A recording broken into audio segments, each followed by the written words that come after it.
Welcome to Speakernomics, the official podcast of the National Speakers Association, brought to you by Leadership Books. I'm Kenneth Kinney, but friends call me Shark. And like you, I am a professional speaker, and I love listening to Speakernomics. It's the professional speaker show that will help you thrive and grow a speaking business so you too can change the world one keynote session, workshop, and speech at a time. And on today's episode, we're going to speak with Brittany Hodak. She's an award-winning entrepreneur, author, and customer experience speaker who has delivered keynotes across the globe, and she's worked with some of the world's biggest brands and entertainers, including Walmart, Disney, Katy Perry, and Dolly Parton, the patron saint of Tennessee. Brittany, I hope that you're doing super today. Welcome to Speakernomics. How are you? Hey, Shark, I'm doing great. Thanks so much for having me on the show. I'm thrilled to be here with you. Outstanding. Now, to all my speaking friends, what are you doing to build yourself not only on stage with your performance, but also the experience you bring to all the people that employ you and listen to you? It's important in every industry, but especially to the audiences we serve. Are you creating followers and fans or super fans?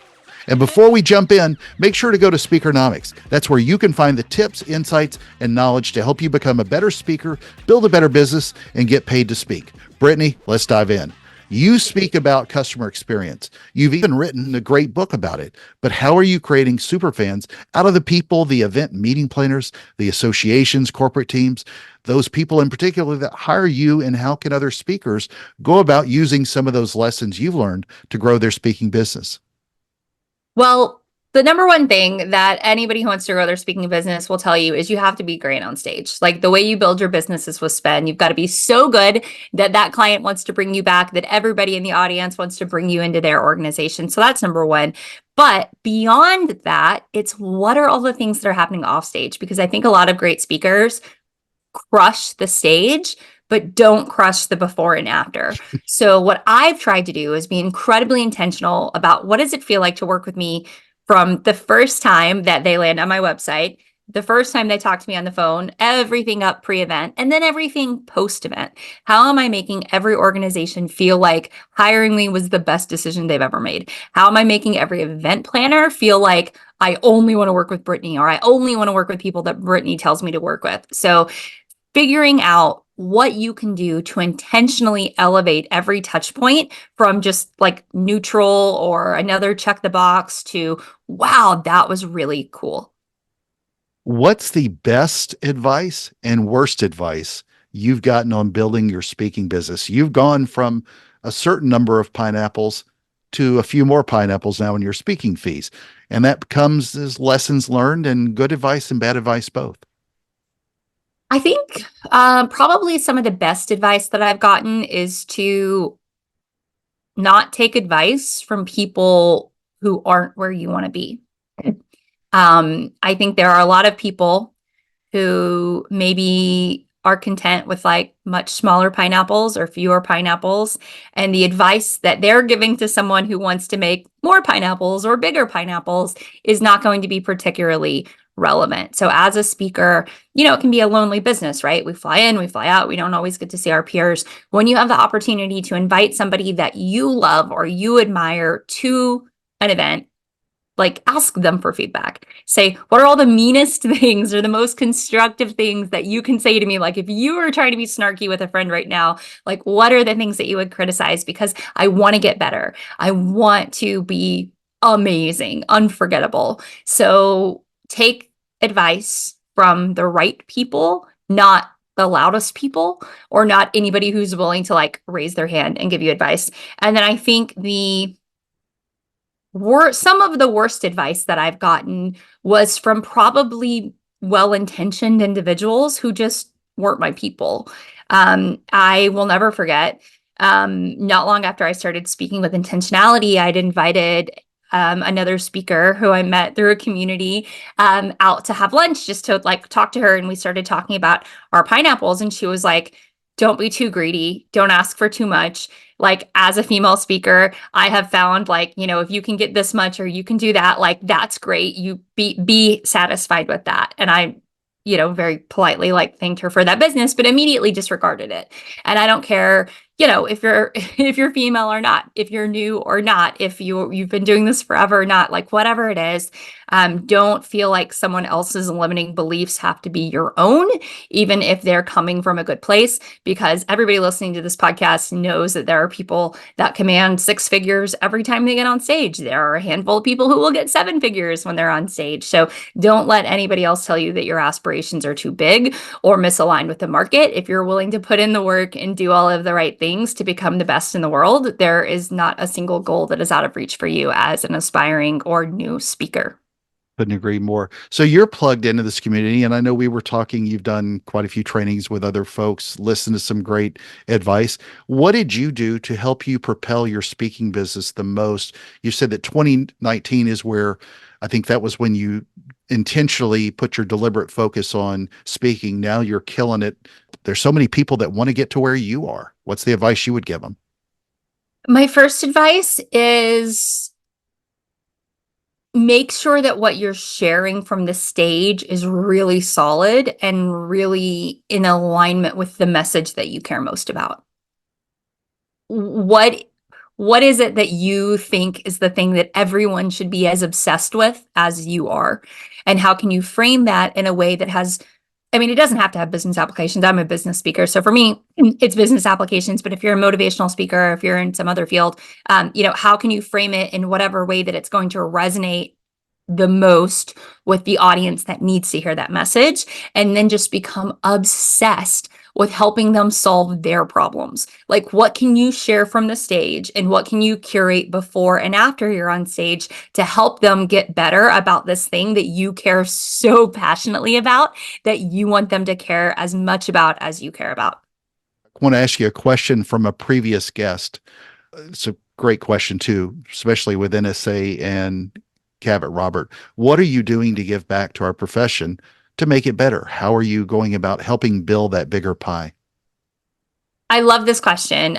I am so transparent about all of the things that I love, all of the tools that have helped me, all of the groups that have helped me, like a literal open book. In fact, when I wrote my first book, Creating Superfans, that came out last year, I did what I initially was like, okay, I'm going to do a blog post and I'm going to share all of the things that I wish somebody had told me or that I wish I had known. Because, you can find a lot of stuff with sort of like vague numbers, ideas. It's like, I'm going to share down to the dollar what I spend on everything I do, what I make on everything I do, what the ROI is, like what I wish I could, wave a magic wand and turn completely different. It turned into like a 30 something page PDF that everybody can get for free. Like, it's on my website, brittanyhodak.com. I'll give you the direct link. You can put it in the show notes. Like, every single thing that I wish I had a friend take me out for coffee as I was launching my book and be like, yo, here's what you need to know. But I am radically transparent. So I talk about all the great tools that I love on stage, the fact that I love Mentimeter. I'm obsessed with it. I use it in every presentation. My clients love it. My audience members love it. I talk about the groups and the organizations to which I belong. So anytime somebody comes to me with a question, I will do whatever I can to help them and share with them the things that have helped me go further faster, because I have been lucky enough to be the recipient of that kind of, transparent sharing from many of the most incredible speakers in the world, many of whom I've met through NSA, that have been kind and generous to me on my journey. So what is a question that you would like to ask a future guest on this show? I think a question that I would like to ask a future guest is, what does the world lose if you are not on stage sharing your message? Because I think that helps put into perspective. If the answer is like not a lot, then you need to be speaking about something else, or you need to be speaking about the thing you think of with a different level of depth and commitment and obsession, because you have to care so much that even the people who don't really want to be at that event but have to because it was required, or are in the back row and are like kind of paying attention but mostly checking their emails or on TikTok, like, you have to care so much that even those people that don't want to hear your message are like, oh, I kind of care about this now. So that is my question. what would the world lose without you as the messenger for this thing that matters so deeply? I love it. I would be remiss if I didn't ask you this question, but what was working with Katy Perry and Dolly Parton like? How did that translate, I guess, if you will? How do you take that kind of experience and translate to what you're doing now? I mean, they were incredible. I had such a fun career. I never thought I would be a keynote speaker. I didn't know it was a career that you could have. I started out working in the entertainment industry, first at radio stations, then at record labels. When I was 26, I launched my own company and had the honor of partnering with like literally all of the biggest stars in the world. My first corporate client that I pitched was Walmart, and I became their agency of record for all of their like super fan packages and experiences. So it was all of the top artists in the planet on the planet, but also sports teams and movie studios and video game companies. And it really gave me an like a front row seat to fandom and what it means to care about something so much that you see part of your identity wrapped up in that thing. And as I started studying those communities and seeing that all of them had much more in common than they did different. Like I'll never forget, it was probably 6 months after I'd launched the company. We had two huge releases that were coming out on the same day at Walmart. They were both like, 6-figure release. Like we made like hundreds of thousands of units of them. So it was going to be like, tens of millions of dollars of inventory that was shipping. One was for Justin Bieber and one was for the Beach Boys. And they came out on the same day. And this was like 2012. So it was the height of like the Beliebers, as they were called, and like Justin Bieber mania. What we had not anticipated was the amount of fandom and the level of fandom that existed within their community for the Beach Boys. And this was a 50th anniversary release that we had done in tandem with a new record and a tour, a new song, like all these things that we had worked with Capitol on for the Beach Boys. And it was like a light bulb went off. And I saw the parallels between the emails and the phone calls and the social messages that we were getting from Beach Boys super fans who were asking questions about Mike Love and Brian Wilson to these Bieber super fans.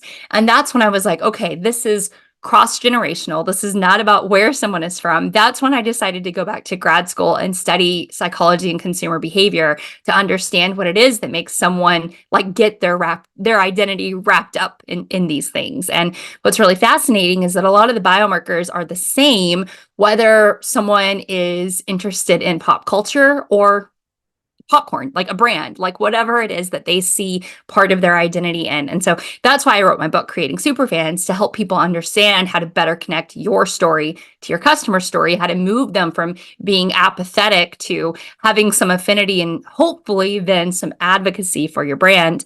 And I think it's applicable in every field, right? But like, especially if you're listening to this podcast, you are probably speaking or want to be a speaker, thinking about yourself and your own business. Like, why do you deserve superfans? Why should someone choose you to speak at their event? What are you going to change in that 30 or 45 or 60 or 90 or however many minutes you have on that stage, on that platform? Like, what are you doing to deserve the opportunity and make everyone like stoked, high-fiving, jumping up and down after because they're so excited that they gave that opportunity to you and not someone else?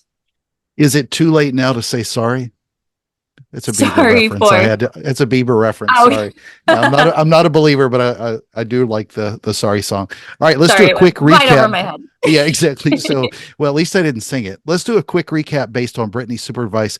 One, from a CX standpoint, great advice. Elevate every touch point, even as speakers. Number two, we talked a little bit about advice. Don't take advice from places where you don't want to be. Open your ears more to where you want to be. Take advice from the right people, not the loudest. Don't always listen to the bad advice. And just for me, always be hungry. Number three, make sure that what you're sharing from the stage is in alignment with your message. What are you obsessed with? Make certain that they know that you care about it as much or more than they do. Brittany, any closing thoughts before we get out of here and close the show? That was such a great recap. I loved it. I think my closing thought would be, who are you listening to, watching, spending time around to get better? I would encourage every speaker to have a list of the speakers that you hope to be like one day, and spend as much time as you can consuming everything that they create, not just them on stage, but everything they create. If you can, get them to be your friends. Like, if you're in that position, great. If not, let them be your mentors from afar. If you don't know what the next 10 levels for you look like, it's going to take you longer to get there. Outstanding. Friends, make sure to join us at Speakernomics.com and let your voice be heard. Thank you again to Leadership Books for sponsoring this episode. I'm Kenneth Kinney, your host of the National Speakers Association's podcast, Speakernomics. And this has been another fantastic, even super episode of the Speakernomics podcast. To everyone listening at home, thank you for the privilege of your time. And remember, Speakernomics is the podcast where you'll learn to speak, get paid, repeat.